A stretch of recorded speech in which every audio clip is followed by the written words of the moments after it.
ભય જો મનની અંદર રહે તો પ્રાણોની રક્ષા કરે છે, પરંતુ તે જ ભય જો મનની બહાર પ્રગટ થઈ જાય તો પ્રાણનો શત્રુ બની જાય છે.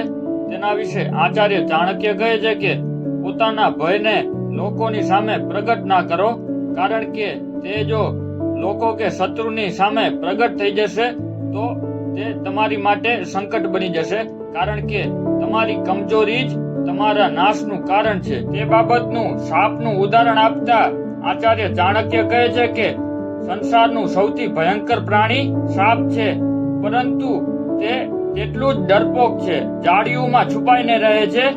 તેના ઝેરી હોવાના ભયને કારણે લોકોને ફેણ મારીને ડરાવતું રહે છે.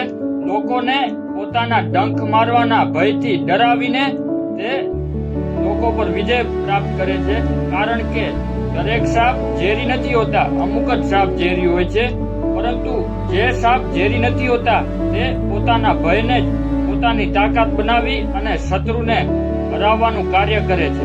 તમને આ આચાર્ય ચાણક્યની નીતિ કેવી લાગી તે કોમેન્ટમાં અવશ્ય કહેજો, અને આવા જ અવનવા વિડીયો જોવા માટે મારી ચેનલને લાઈક, શેર અને સબસ્ક્રાઇબ કરવાનું ના ભૂલતા.